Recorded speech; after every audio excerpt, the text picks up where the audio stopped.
bit of a memory that I have of some time that we three spent together. Some years back, this was when we lived down on Delaware, before we were in the house we were in now.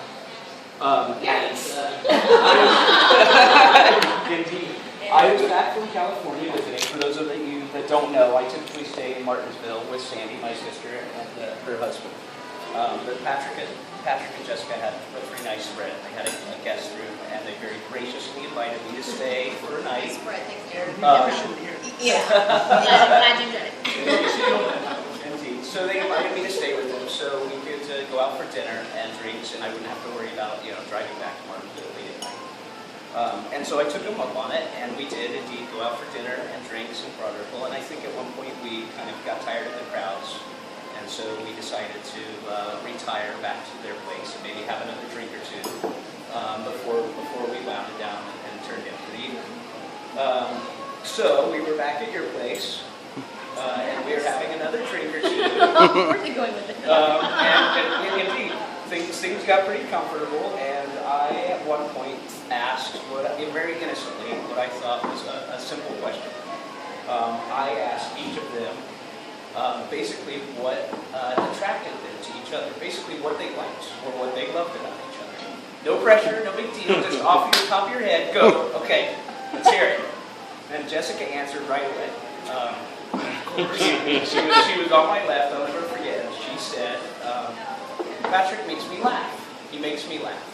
Not the full list by any means, maybe not even top of the list, but very important. Patrick makes me laugh. And indeed. And you know what, Jessica, I agree with you. It's a very important quality. Life can be a little heavy, and it's easy enough to get bogged down with day in and day out. And Patrick has that quality. He's able to lighten the load, lighten the atmosphere, and make people laugh. I think it makes him feel good to make people feel good, and it's something I've always admired about you. Yes, you can make me laugh now. That would be good. Hold it together, baby. Hold it together. Well, so what did I say? Because you clearly don't remember. Well, okay, so Patrick's turn came, and okay, ready, set, go, off the top of your head. And Hope it's good. Patrick actually did not Hesitate. He in fact did, Wayne. He didn't answer quite so quickly. There was a pause. There was a pause. There was a pause. It was during this pause that I realized I quite possibly had purchased my little brother a round-trip ticket to the couch, maybe for one night. I could tell because the kind of the he makes me laugh twinkle in Jessica's eyes was turning to a little fireball, ready to shoot across the room and set my little brother ablaze. But if you know Patrick, like I know Patrick, if you've had some of the conversations that I've had with him, you know that behind his lighthearted, easygoing exterior, his fun-loving exterior, he's a pretty serious guy. He puts thought into being a good human being, and he doesn't rush into big decisions quickly. So he was deliberating, and in his own time, he answered. And what he said was, "Jessica shows me the way. She shows me the way," and I thought that was very sweet. And I think with that answer, he probably dug himself out a little bit, at least by the next morning. The twinkle had returned, and everything seemed smooth. But he still hit the couch. I have to say, I didn't quite get it at the time. I understand it was very sweet, but it was a little lofty, not quite so easily not quite so easy to grab a hold of as he makes me laugh. So I had to put some thought into it, and I have over the years between then and now. I've carried that with me, and I've thought about it.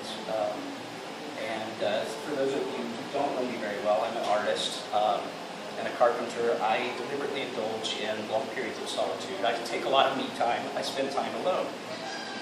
In this time alone, I think the one thing I've actually learned of any practical use is that we're not really meant to go it alone as human beings. We can in a crunch. But we're much, much better off when we're surrounded by friends and family, people who love us and support us and bolster us and uplift us. So when Patrick tells me that he's found someone who brings him back to himself, helps him find his center, and calms him and uplifts him, I can't help but be thrilled for you, because it's a rare thing indeed. So, having said that, back to the three things. First, thank you for inviting me to your wedding. Thank you for letting me be a part of this. Not just that, but thank you for, in your way, making me laugh. And in this example that you're setting in your relationship, thank you for showing me the way. Number two is congratulations, obviously, for today. But not just today, but every day that's gotten you here, every day that you've kind of faced struggles together, every challenge that you've come up against inside the relationship and from outside the relationship. You've put in a lot of work and you're dedicated to each other, and I think you've built a solid foundation for a relationship that's going to really only enrich your lives. So congratulations. And thirdly, my wish for you is simply that the days to come, the years to come, that you spend it in happiness and health. And that you continue every day to lighten each other's hearts, you continue to make each other laugh. And when times do get tough and you're kind of, struggling, that you continue to listen to each other and support each other and show each other the way. So I love you both very much, and here's to a life of making each other laugh and showing each other the way. Cheers. Cheers.